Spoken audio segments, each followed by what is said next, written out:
está lo trascendente y el cuerpo no puede reflejar lo trascendente, pero el alma puede reflejar lo trascendente. Dice Pedro, cuando habla de la naturaleza divina, el alma llega a captar la naturaleza divina de Dios y refleja más nítidamente a Dios. Así es. Ya usted ve que cuando los sociólogos, los etnólogos, los psicólogos destruyen la rutina del alma, dejan solamente la bestia, aquello que debe captar y reflejar lo trascendente, queda eliminado. Lo asimilan a la selva como un descendiente de los mundos y no tienen ninguna base en la cual plantear un potencial en el hombre para trascender todas las bestialidades que él manifiesta en el mundo a través de su historia y restaurarse para elevarse a otro nivel superior de él. Nosotros debemos resistir tenazmente la tergiversación de la figura del hombre planteada en la Biblia, porque solamente la doctrina bíblica del hombre pone en el hombre un potencial capaz de trascender la selvática realidad del mundo material y plantear para el hombre una realización plena en otro nivel superior de vida. Yo me siento muy contento con el arte y con la vida y con la doctrina cristiana. Yo no he encontrado nada superior. Yo estoy completamente, yo llegué, cuando llegué al Evangelio, no tengo que buscar más nada. Está todo lo mejor y todo lo superior en el Evangelio. Y lo defenderé a brazo partido hasta mi último año. Entonces,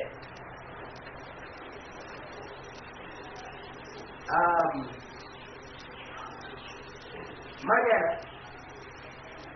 vamos a dividir la clase en dos partes. En la primera parte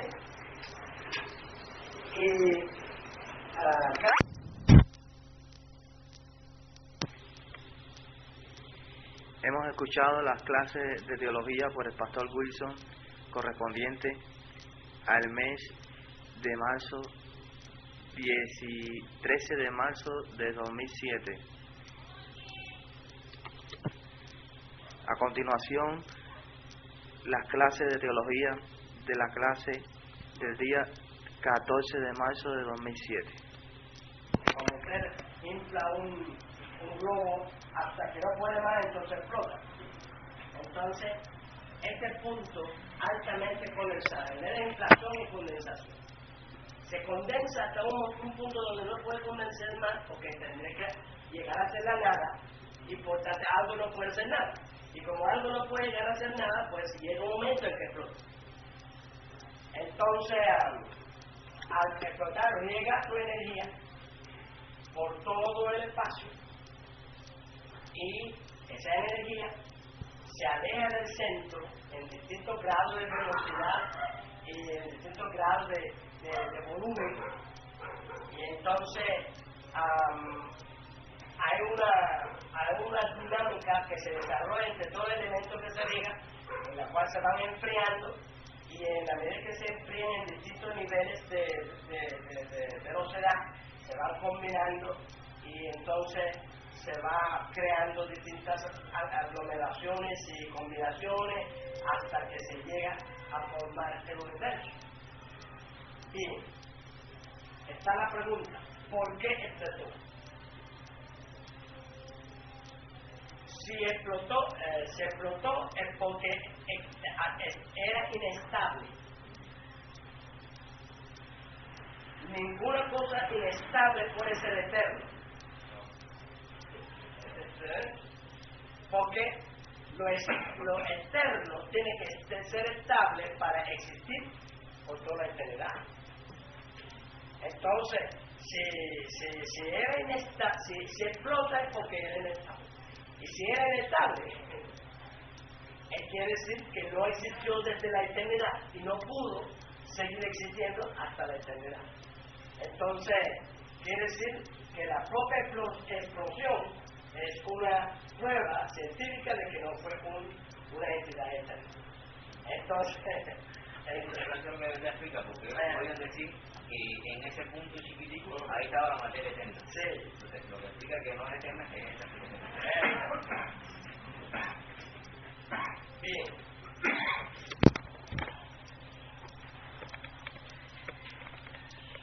En el capítulo 5, creación, espiritualidad, personalidad y sociedad. Estas categorías de la realidad objetiva como creación divina es lo que vamos a enfocar en estos 45 minutos. El A dice, la personalidad es inherente al espíritu. La personalidad es inherente al espíritu.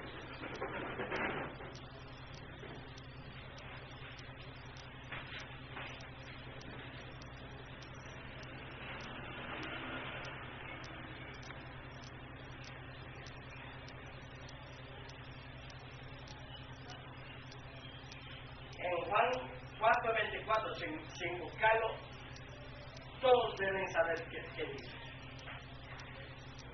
Dios es espíritu. Dios es espíritu. ¿Cuál es el valor que tiene ese versículo para la idea de que la personalidad es inherente al espíritu? ¿Cómo sirve ese versículo a ese criterio? ¿Ah?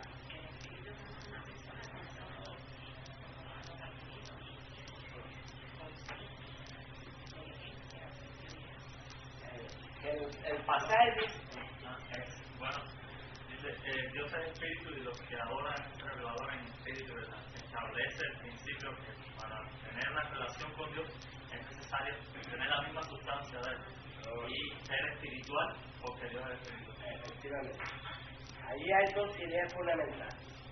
Que Dios no es materia, Dios es espíritu y en todo su reflejo en la Biblia es una persona. ¿No es así? Entonces, si Dios es espíritu y no tiene una dimensión material en su naturaleza, y Él es una persona, entonces el espíritu la personalidad es inherente al espíritu y no a la materia. Entonces, después, el hecho de que nosotros, como personas,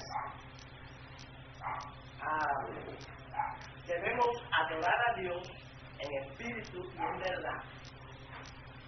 Es decir, si Dios es espíritu, la única adoración verdadera, lo que quiere decir espíritu y es verdad. Si Dios es espíritu, la única adoración verdadera es la que se hace sobre una base espiritual, a partir de una experiencia espiritual. Entonces, nosotros tenemos que tener inherente a nuestro espíritu una personalidad capaz de interactuar con la personalidad de Dios. Así que Dios tiene una personalidad inherente a su espíritu, nosotros tenemos una personalidad inherente a nuestro espíritu, y la adoración es la interactuación de la personalidad de Dios y la personalidad de nosotros en la adoración.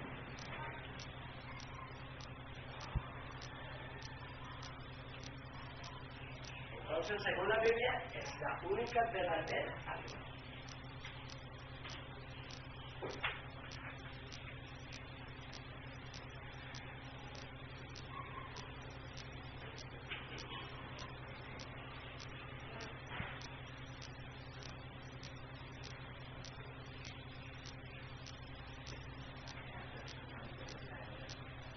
Ahora, en ese inciso A donde decimos la personalidad es inherente al espíritu,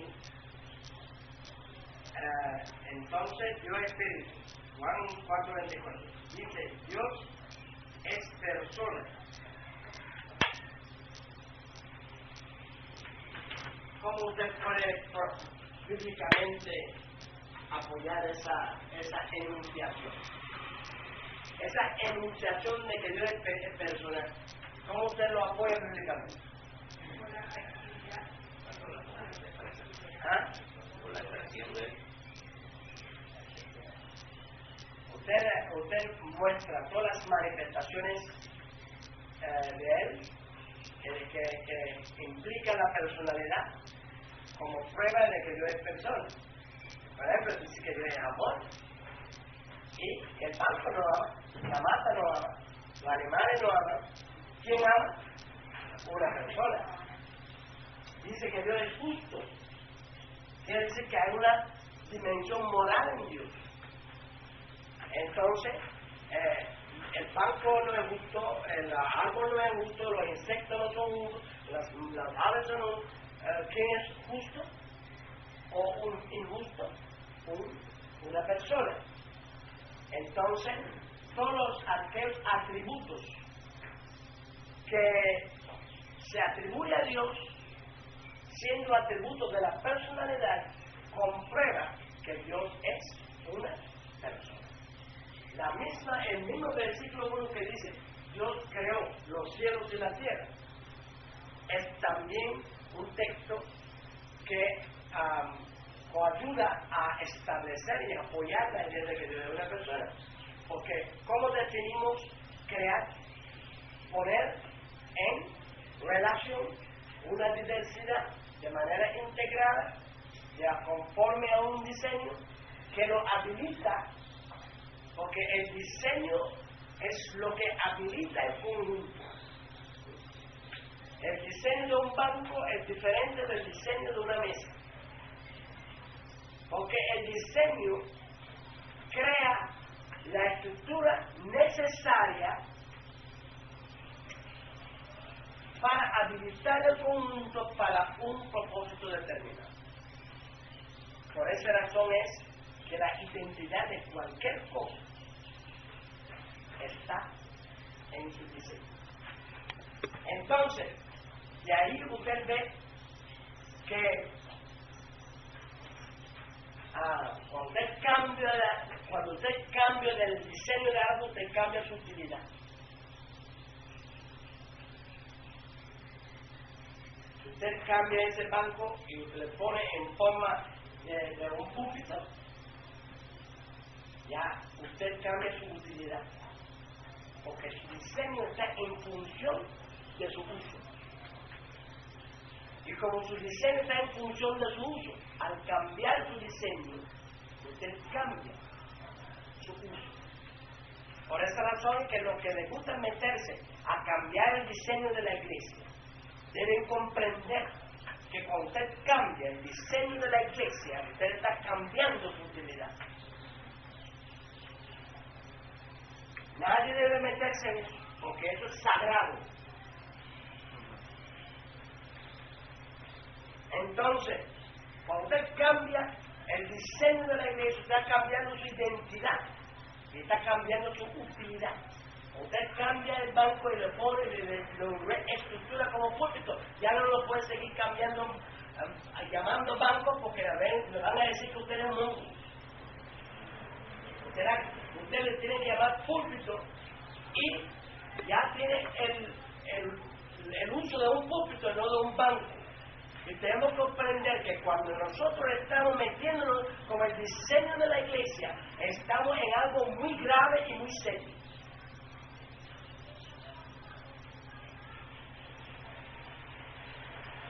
Entonces, Dios es persona, y todos aquellos textos bíblicos que presenta a Dios proyectándose y protagonizándose como una persona, apoya el hecho. Por eso dejamos un espacio ahí, porque tendremos que poner tantos textos para probar que Dios es persona. Entonces, ustedes mismos buscan todos esos textos porque son numerosos los textos, que avala el carácter de Dios como una persona. Entonces, encontramos que en el B dice la sociabilidad es inherente al espíritu.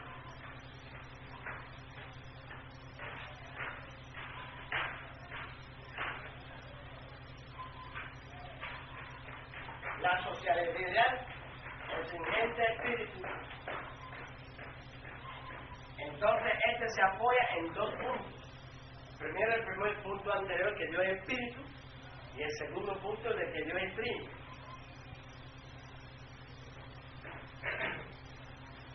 Así que la sociedad es inherente al espíritu, la sociabilidad es inherente al espíritu, porque Dios siendo espíritu es trino.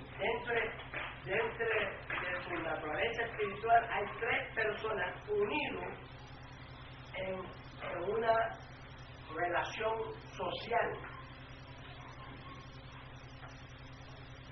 Entonces, en la doctrina de la Trinidad están principios sociales.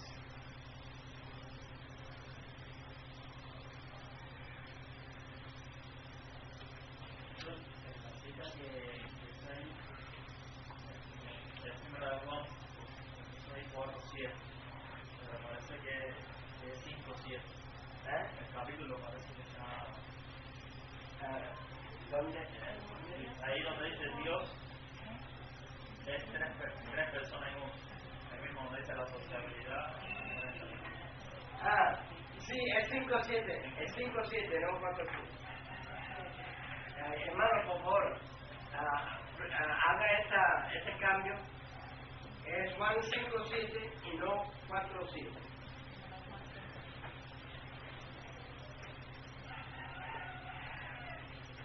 Alguien lee, por favor, este versículo. Porque de eso nos queda testimonio del cielo, el Padre, el Verbo y el Espíritu Santo, y esos tres son uno.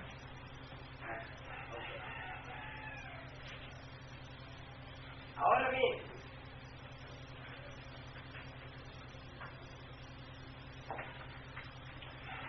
hay mucha tela que cortar en eso. Mucha tela que cortar.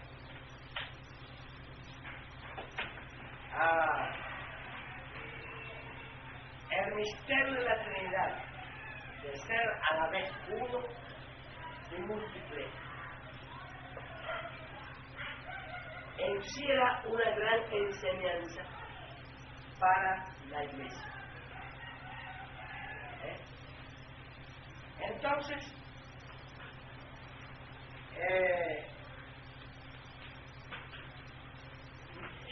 cada colectividad humana debe reproducir la imagen de la Divina Trinidad.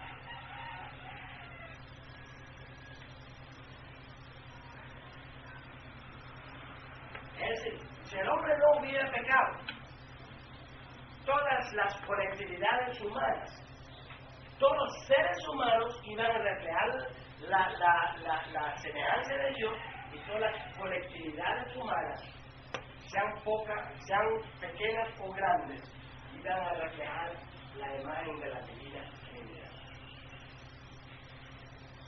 Pero como el pecado entró en el mundo, los hombres individualmente no reflejan la imagen de Dios y colectivamente no reflejan la imagen de la Divina Trinidad.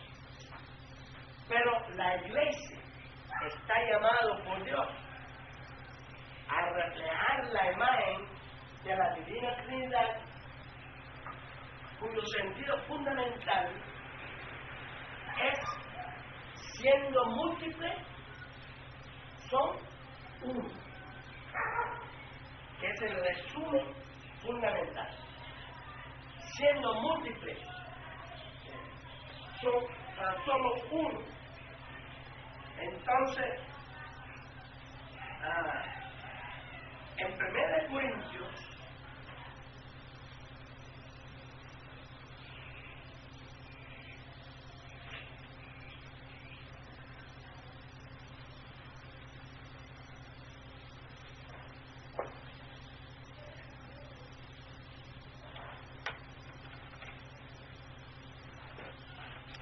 Dice así,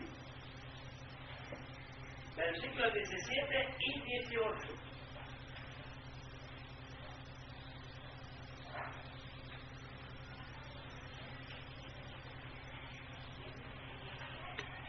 Capítulo 10. 1 Corintios capítulo 10, versículos 17 y 18.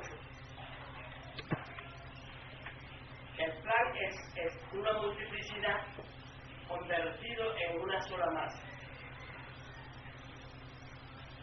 Entonces, como el pan es una multiplicidad convertido en una sola masa,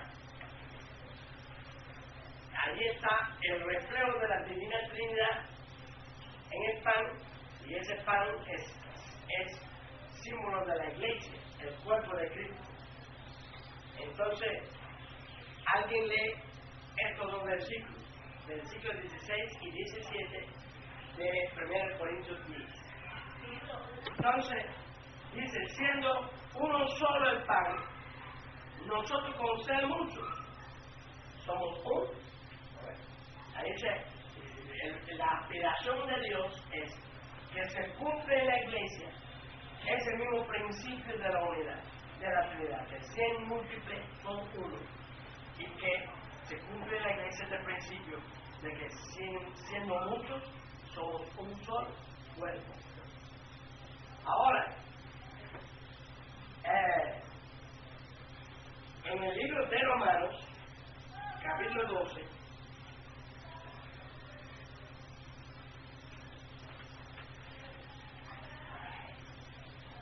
dice, versículos 4 y 5.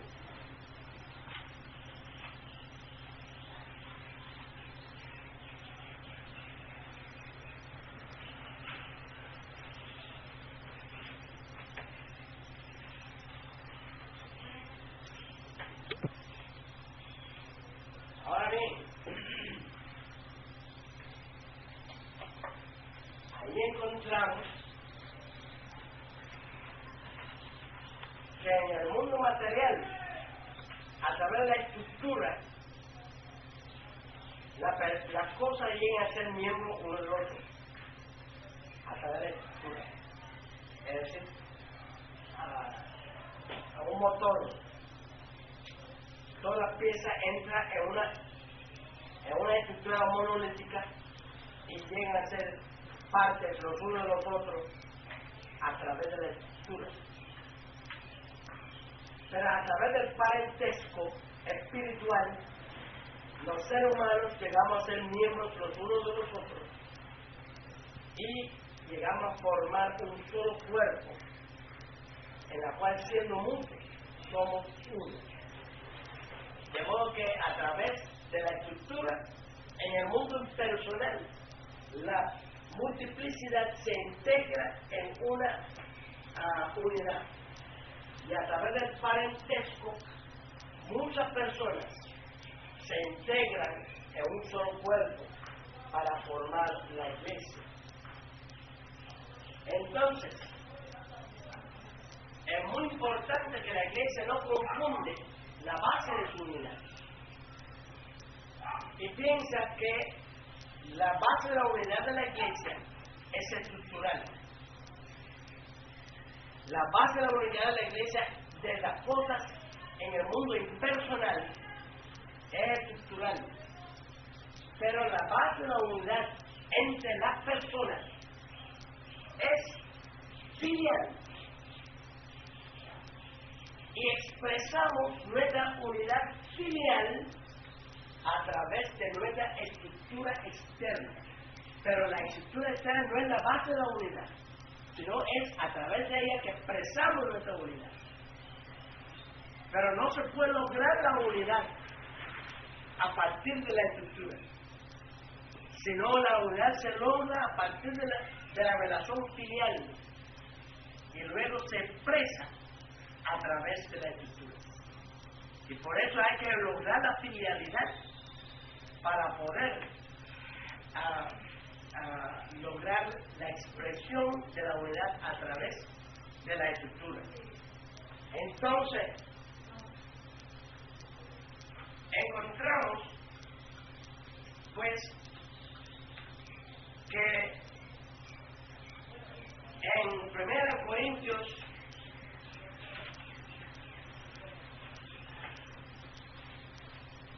capítulo 12, en 1 Corintios capítulo 12,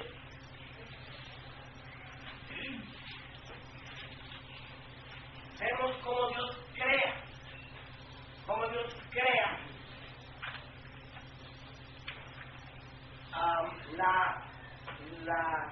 el cuerpo, cómo Dios crea el cuerpo.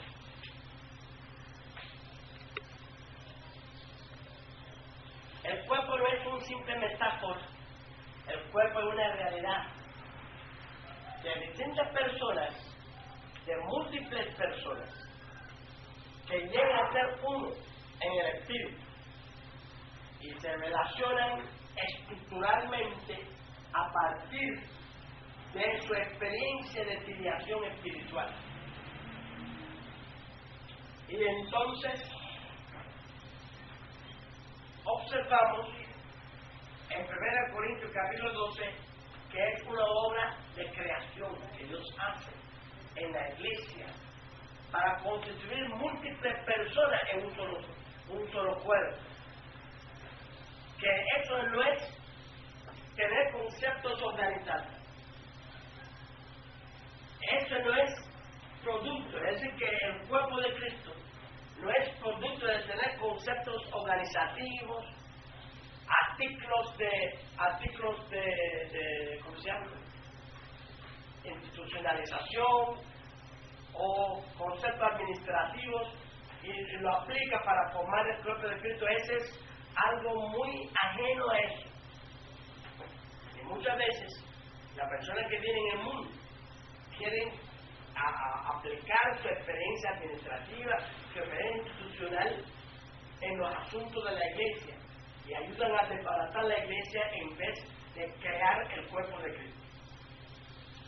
Es muy importante que nosotros sabemos que el cuerpo lo hace solo Dios. Nosotros podemos juntar gente, pero la única persona que puede integrar una multiplicidad de personas en un organismo espiritual es Dios. Lo más que nosotros podemos hacer es predicar y explicar, y eso no podemos hacer más nada que eso. El que logra que la gente entra en la visión y que la gente se motiva y la gente se castra en la carne del ego para hacer realidad, eso es el Señor. Y ese proceso la Biblia llama ser bautizados en un solo cuerpo. Eso es lo que la Biblia llama ser bautizados en un solo cuerpo. Ahora, encontramos que la Biblia habla de 3 bautizos: el bautismo en agua, el bautismo en el Espíritu y el bautismo en un solo cuerpo.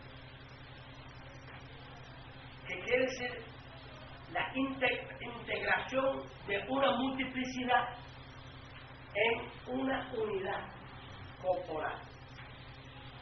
La integración de una multiplicidad individual en una unidad corporal o corpóreo. ¿Usted quiere?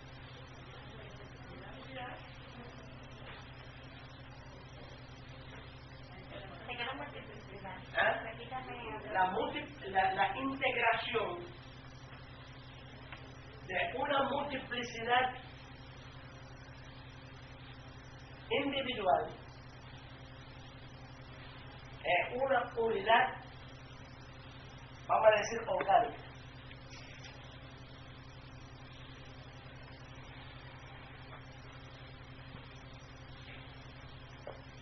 Esto se logra solamente a través de la acción del Espíritu sobre los individuos.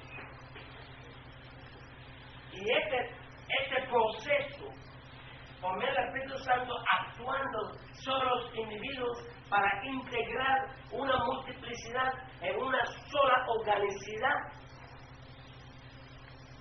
colectiva, la Biblia le llama ser bautizado en un solo cuerpo.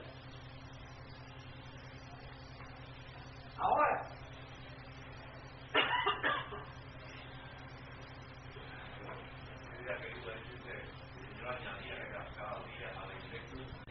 la persona que bautiza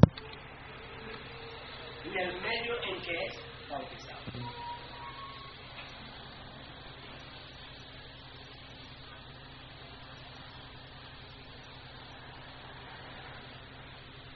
Ahora, en el bautismo en agua, la persona que bautiza es el predicador, el pastor o algún otro maestro del Evangelio. Ahora decir el líder. ¿Quiénes pueden bautizar? ¿Ah? ¿Quiénes pueden bautizar? ¿Tiene que tener algún rango especial para...? En nuestra obra, bautiza a la persona que la iglesia ha autorizado a bautizar. En nuestra fe apostólica. Cada institución tiene sus reglas diferentes y la nuestra es esa. Bautiza a la persona que nosotros autorizamos. Ahora,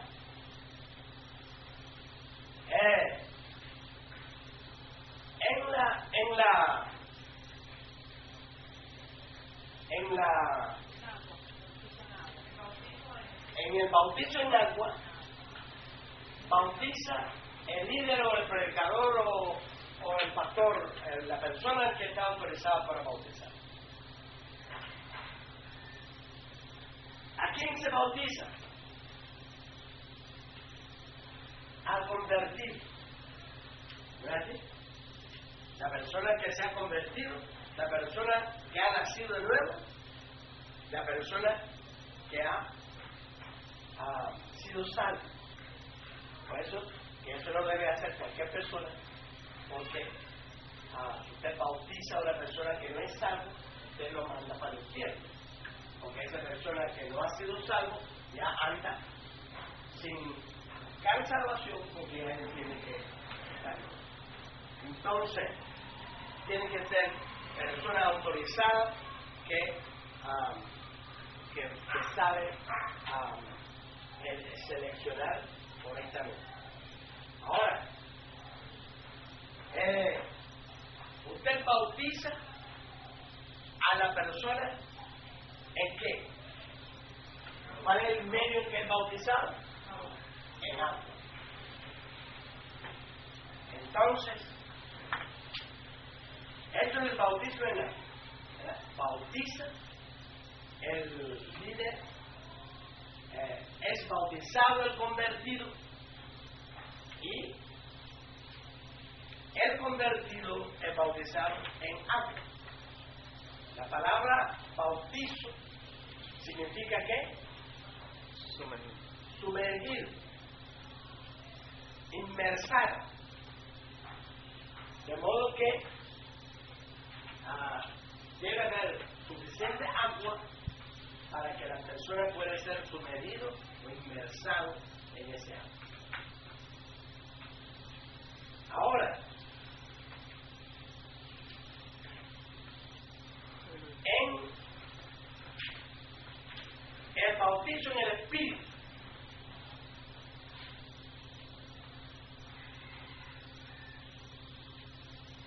¿quién bautiza? Cristo. Cristo dice, yo os bautizaré. Gracias. Cristo dice, yo os bautizaré en el Espíritu Santo. Así que en el bautizo en el Espíritu, el que bautiza, ¿quién es? Cristo. ¿A quién bautiza? El convertido. ¿Y en qué lo bautiza? En el Espíritu.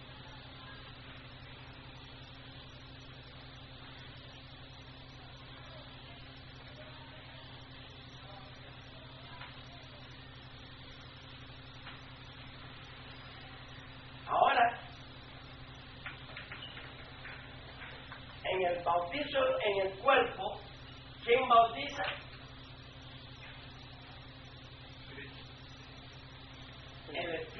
Espíritu. Ahí está. En el bautismo en el cuerpo, el que bautiza es el Espíritu. ¿A quién bautiza? Al cuerpo. A los convertidos. ¿Y en qué los bautiza? En el cuerpo. De ahí nosotros vemos cómo es necesario estar bautizado en el Espíritu para poder estar bautizado en el cuerpo. Cristo bautiza a los miembros del cuerpo en el Espíritu para que el Espíritu les puede bautizar en el cuerpo. Entonces, si la iglesia no está en el Espíritu, no puede existir el cuerpo. Si la iglesia está en la carne, el ego de cada uno o está en el mundo, es decir, que si la iglesia es mundano, carnal o egocéntrico, cada persona moviéndose a partir de su propio ego, no puede existir el cuerpo de Cristo.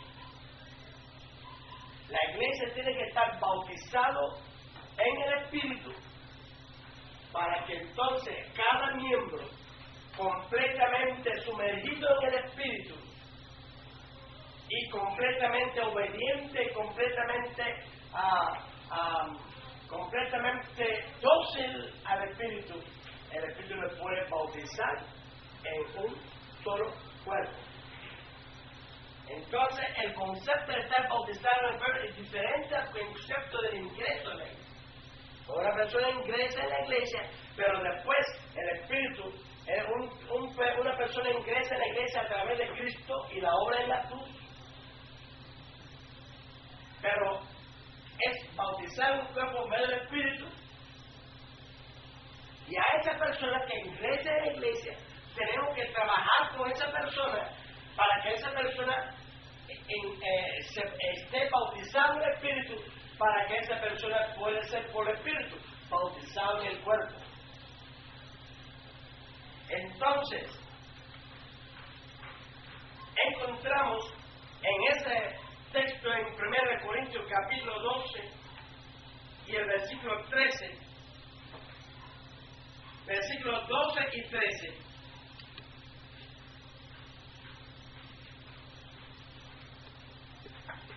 Primero de Corintios capítulo 12, versículos 12 y 13 dice: porque así como el cuerpo es uno y tiene muchos miembros, pero todos los miembros del cuerpo, siendo muchos, son un solo cuerpo, así también Cristo. Porque por un solo Espíritu fuimos todos bautizados en un cuerpo, sean judíos, sean griegos, sean esclavos, sean libres, a todos se les dio de beber de un mismo Espíritu. Ahora observa los elementos divisorios que se menciona aquí. Ese no es todo el elemento divisorio que divide a los hombres en el mundo, pero ese es solamente un grupo representativo de elementos divisorios que cuando el Espíritu bautiza a los individuos se eleva por encima de estos elementos divisorios para fluir en el Espíritu y formar un solo cuerpo. Por ejemplo, el problema racial. Judíos o griegos. Dice, sean judíos o griegos. Bueno, entre los judíos y los griegos había problema racial, pero también había otro tipo de problema. Había también problema religioso, ¿verdad? Entre los judíos y griegos. Así que el problema racial puede ser un obstáculo al cuerpo para lograr que todos estén bautizados, es decir, la diversidad se transforma en una unidad. basado en la filialidad espiritual, pero el problema racial puede impedir el fluir en una unidad integrada en el espíritu. El problema religioso, en el sentido de que yo sigo a Moisés, tú sigas a Buda, o tú sigas otra cosa. El problema cultural, los griegos eran la gente más culta de aquel tiempo, y ellos podían decir, bueno, ustedes los judíos son unos religiosos fanáticos y no tienen cultura. Entonces, para poder ser bautizado en un solo cuerpo hay barreras artificiales que el mundo pecador, que divide al mundo pecador, y que si los hombres están todavía en la carne, en la mundanalidad y en el egocentrismo, esas barreras se reproducen en la iglesia, impide la creación de la nueva creación colectiva en la iglesia. Entonces dice, sean judíos o sean griegos, sean esclavos o sean libres. ¿Verdad? Es decir, mucha gente en aquel tiempo el esclavismo existía todavía, y los romanos eran libres porque los que estaban en el poder eran ellos. Nadie podía esclavizar a un romano. Entonces, en medio de esa situación, con la sociedad llena, algunos de esclavos y otros son romanos que nadie puede esclavizar, y aquí se reúnen en la iglesia esclavos y romanos que no son esclavos.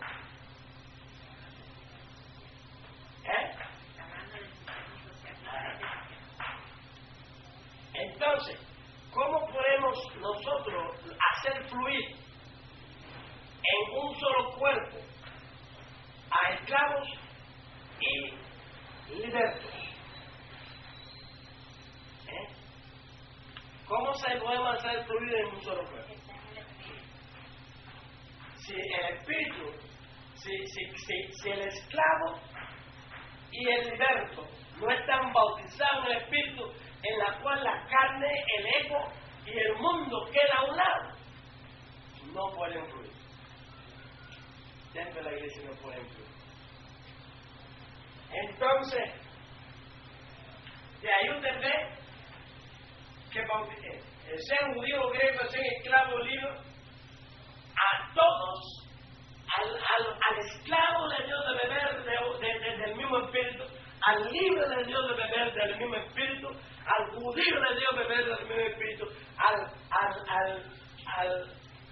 al griego le dio de beber del mismo espíritu, y entonces empiezan a fluir en el nivel del espíritu porque han llegado a estar filialmente relacionados a un parentesco espiritual donde experimentan su unidad filial que se va por encima de que tú eres griego, tú eres inculto, yo soy culto, tú eres libre, yo soy esclavo.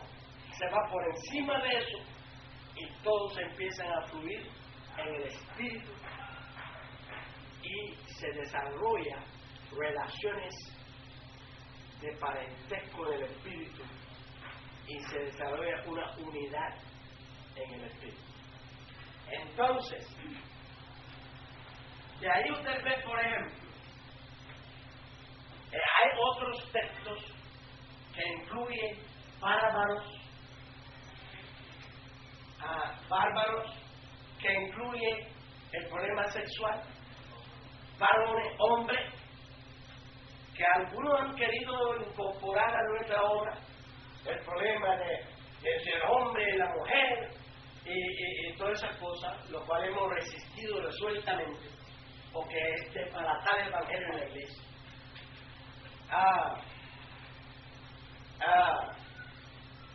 Entonces, Esdras tratar de introducir en la iglesia las barreras que dividen la sociedad pecadora y hacer lo que el Espíritu está tratando de eliminar, nosotros estamos tratando de incorporar. Algunos textos dicen que no hay ni varón ni hembra. Es decir, la diversidad debe ceder a la unidad en el espíritu. Entonces, todas las barreras artificiales, que existen en las colectividades humanas, barreras que no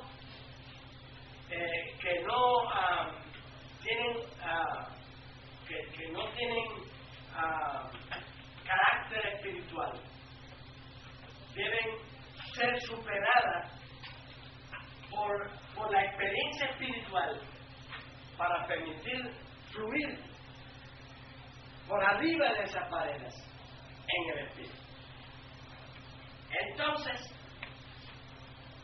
de ahí usted ve que dice: por un solo espíritu fuimos todos bautizados en un cuerpo, sean judíos, superando las barreras raciales, superando las barreras culturales, superando las barreras de sexo, superando las barreras de nivel, de desnivel económico, superando todas esas barreras artificiales que dividen al hombre para presentar ante el mundo una colectividad ejemplar, no dividida por estas barreras artificiales creadas por el pecado, y en la cual todos fluyen como un solo cuerpo orgánico en Cristo Jesús. Entonces, piensen ustedes, hermanos, que esta es la nueva creación colectiva, porque la salvación en la personal es la nueva creación personal, pero esta nueva creación personal produce la materia prima para la nueva creación colectiva,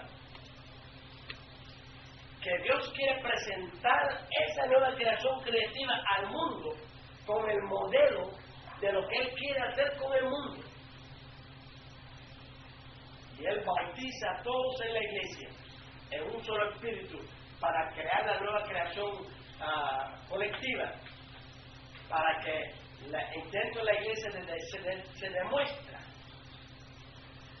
esa nueva realidad colectiva, que es la alternativa a la realidad colectiva del mundo, llena de barreras artificiales, llena de conflictos, lleno de victimización, llena de enfrentamientos y mutua destrucción. Entonces la iglesia presenta la alternativa a eso en su realidad. El espíritu se desarrolla en la iglesia. Entonces, la creación de Dios, cuando Dios hizo al hombre al principio,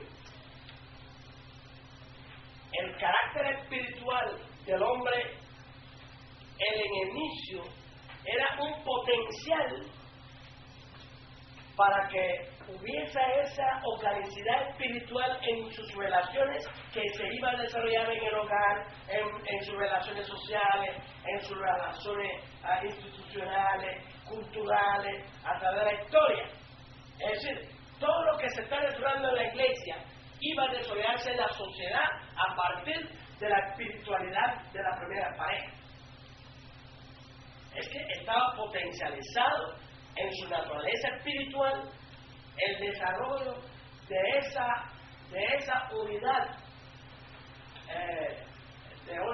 filial, como desarrollo de la imagen de Dios en sentido colectivo entre los hombres. Pero cuando el hombre murió espiritualmente y se bloqueó la posibilidad de que hubiera en él ese potencial para ese desarrollo de esas relaciones que solo pueden desarrollarse a partir del espíritu, entonces se desarrolló estados, estructuras de poder para gobernar y encaminar a la fuerza, y eso era la prótesis histórica de la creación espiritual entre nosotros. La prótesis. Y usted sabe lo que es una prótesis. Una prótesis le permite salir del paso, pero no es nada natural ni nada se siente cómodo con una prótesis. Esa, ¿cómo se llama? ¿Cómo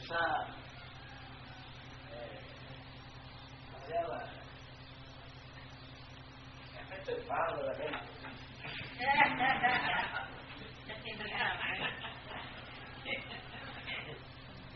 ¿Cómo se llama? Esa prótesis que yo tengo. Esa dentadura. Y que le tengo un mareado con mi dentadura. Esa dentadura que yo tengo es mucho más cómodo que el otro. Que yo tenía antes.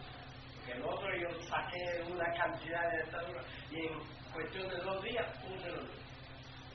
Y cuando la encilla llega a su dimensión normal, ya esa dentadura no se ajustaba y me traumatizó. Ahora esa dentadura es muy cómoda, pero a pesar de que es bastante cómoda, una prótesis es útil. Y es muy importante que nosotros sepamos que la vida colectiva del hombre nunca es normal en el pecado. Nunca es natural. La colectiva del hombre nunca es natural en el pecado, porque el colectivo del hombre nunca es natural en el pecado, porque siempre la vida colectiva, para ser natural, tiene que partir del espíritu, de la experiencia espiritual, de la filialidad de los hombres en el espíritu. Y cuando el hombre está muerto espiritualmente y no puede relacionarse al nivel de la filialidad espiritual, entonces tiene que mediar órganos de poder para encauzar sus relaciones. Ya eso lleva a otro tipo de relaciones colectivas, que ya eso no es natural, eso es artificial, y lo artificial llega incluso a ser represivo. Entonces, en la iglesia, Dios ahora lo que tenía que ser para toda la humanidad a partir de Adán y Eva, y el pecado tronchó eso. Ahora en la iglesia, aquel que abraza voluntariamente el plan de Dios por medio de Cristo, ese plan que era para toda la humanidad, ahora es para Dios. Y debe desarrollarse en la iglesia a través del bautismo, bautizarnos en un solo cuerpo a partir del Espíritu. Pero solamente los que pueden ser bautizados en un cuerpo a partir del Espíritu son los que previamente han dejado a Cristo bautizarles a ellos en el Espíritu. Y cuando ellos son bautizados en el Espíritu, entonces su gestión al Espíritu permite al Espíritu bautizarles a ellos en un solo cuerpo. Entonces, la iglesia llega a ser en la esfera, en el plan original, que fue tronchado en Edén, y que a través de toda la historia no se pudo desarrollar en la vida de la sociedad, empieza a desarrollarse en la iglesia. Y el reino de Dios empieza a manifestarse en la iglesia, que debía ser el reino de Dios que se establece en la historia humana a partir de ahí y el pecado lo bloqueó. Pero ahora a través de Cristo empieza a desarrollarse en la iglesia y nosotros podemos hacer, como dice, cuando ora, venga su reino, sea hecha su voluntad en la tierra como en el cielo. Y esa venga su reino no quiere decir que el reino llega al mundo, porque ya llegó en la primera venida por medio de Jesucristo y está en la iglesia. Pero que se desarrolle en la iglesia y que vaya abarcando cada vez más y más personas en el mundo. Entonces, que desde la iglesia que vaya extendiéndose para abarcar más, porque la realidad de la iglesia convence a la gente y hace que van sumándose y que el reino de Dios se va extendiendo en el mundo. Es una gran área, es un gran llamado, es un gran potencial para bien que tiene la iglesia en el mundo.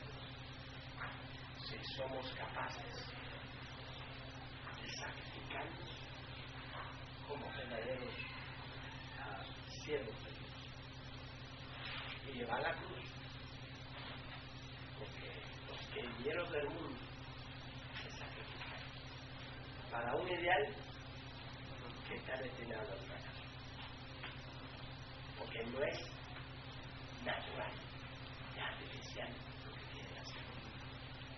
Lo que nosotros somos llamados a lograr es natural, algo que está basado en nuestra naturaleza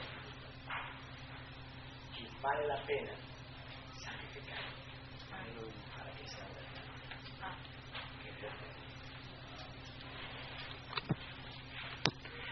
Han concluido las clases correspondientes al día 14 de marzo del año 2007. Teología por el pastor Ogel Wilson.